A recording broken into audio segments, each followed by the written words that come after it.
Feng shui. നമ്മൾ കഴിഞ്ഞ ദിവസം പറഞ്ഞു വന്നത് നമ്മുടെ വീടിന്റെ ഓരോ സ്ഥാനങ്ങളെക്കുറിച്ചും ഓരോ കോർണറുകൾക്കും ഓരോ പ്രത്യേകതയുണ്ടെന്നും അവിടെ എന്തെങ്കിലും നെഗറ്റീവായിട്ട് ഉണ്ടെന്നുണ്ടെങ്കിൽ നമുക്കത് ആ ദിക്കിനെ ആസ്പദമാക്കി പല രീതിയിലുള്ള ബുദ്ധിമുട്ടുകൾ ഉണ്ടാകുമെന്നാണ് ഫെങ്ഷുയി വിശ്വാസത്തിലൂടെ നമ്മൾ പറഞ്ഞു വന്നത്. സൗത്ത് ഈസ്റ്റ് എന്ന് പറയുന്നത് തെക്ക് കിഴക്ക് സാമ്പത്തിക നഷ്ടങ്ങളുടെ സ്ഥാനമാണെന്ന് കഴിഞ്ഞ വീഡിയോയിൽ കൂടി നമ്മൾ പറഞ്ഞു. എന്നാൽ ഇന്ന് നമ്മൾ ഉപയോഗിക്കുന്ന ട്രഡീഷണൽ ഫെങ്ഷുയി, സ്വാഭാവികമായിട്ടുള്ള ഫെങ്ഷുയി, ഫ്ലൈയിങ് സ്റ്റാർ ഫെങ്ഷുയിയുമായിട്ട് ഇത് ബന്ധപ്പെടുത്തിയല്ല പറയുന്നത്. നമ്മൾ ഒരു വീട്ടിൽ സ്ഥിരമായിട്ട് ചെയ്തു വെക്കേണ്ട ചില കാര്യങ്ങളെക്കുറിച്ചാണ് പറയുന്നത്.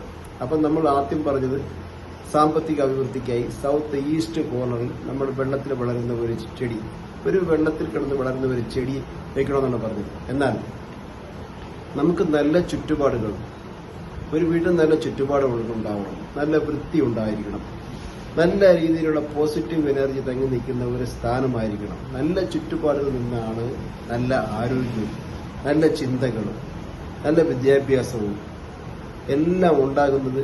വേണ്ടി ആദ്യം വേണ്ടത് നല്ല ചുറ്റുപാടുകളാണ്. അപ്പോൾ ആ ചുറ്റുപാടുകൾ നമുക്ക് കിഴക്ക് വശമാണ് നമ്മൾ ആദ്യം പരിശോധിക്കുന്നത്. കിഴക്കെന്ന് പറയുന്നത് ഫെങ്ഷുയുടെ കണ്ണിലൂടെ കാണുന്നത് അത് ആരോഗ്യത്തിന്റെ സ്ഥാനമാണ്, വീട്ടിലെ മൂത്ത മകന്റെ സ്ഥാനമാണ്. അങ്ങനെ വരുമ്പോൾ കിഴക്ക് വശത്ത് ആരോഗ്യത്തിന്റെ സ്ഥാനമാണ്, അതിന് അതീവ പ്രാധാന്യം ഫെങ്ഷുയി കൊടുക്കുകയും ചെയ്യും.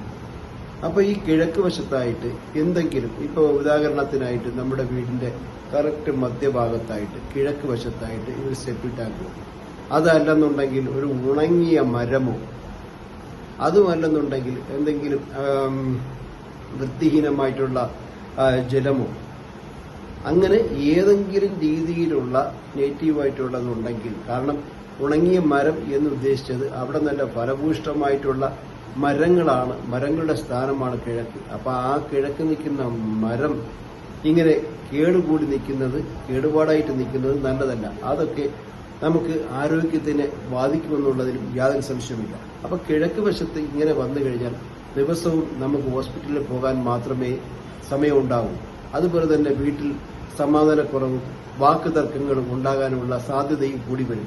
നാം ചെയ്യേണ്ടത്, ഫെങ്ഷുയി വിശ്വാസം പറയുന്നത്, അങ്ങനെ എന്തെങ്കിലും ഉണ്ടെങ്കിൽ കിഴക്ക് വശത്ത് ഇതിങ്ങനെ എന്തെങ്കിലും കാര്യങ്ങളുണ്ടെങ്കിൽ അതിനെ മാറ്റുകയോ അതിനുള്ള പരിഹാരം നമ്മൾ അവിടെ റെമഡികൾ ചെയ്യുകയോ ചെയ്യുന്നതാണ് നല്ലതെന്നാണ് ഫെങ്ഷുയി പറയുന്നത്, ആ വിശ്വാസത്തിലൂടെ. എന്നാൽ ഒരു കാരണവശാലും ഫെങ്ഷുയി ഇടിച്ചു നിരത്തുന്നയോ കൂട്ടിച്ചേർക്കലിനോ ഒന്നും അനുകൂലിക്കുന്നതുമില്ല. അത്രത്തോളം അത്യാവശ്യപ്പെട്ട കേസുകളിൽ മാത്രമേ അങ്ങനെ ചെയ്യാറുള്ളൂ. അപ്പോൾ നിങ്ങളുടെ വീട്ടിൽ ആരോഗ്യ പ്രശ്നങ്ങളുണ്ടെങ്കിൽ, അതുമല്ല അഭിപ്രായ വ്യത്യാസങ്ങളുണ്ടെങ്കിൽ, മൂത്ത മകന്റെ ഭാവിയിൽ എന്തെങ്കിലും പ്രശ്നങ്ങളുണ്ടെങ്കിൽ നിങ്ങളിതൊന്ന് നിരീക്ഷിച്ച് നോക്കുക, നിങ്ങളുടെ വീട്ടിലെ കിഴക്ക് വശത്ത് എന്താണെന്ന്. അടുത്ത ഒരു എപ്പിസോഡുമായിട്ട്, അടുത്ത ദിക്കുമായിട്ട് നമുക്ക് വീണ്ടും കാണാം. അതുവരെ നന്ദി, നമസ്കാരം.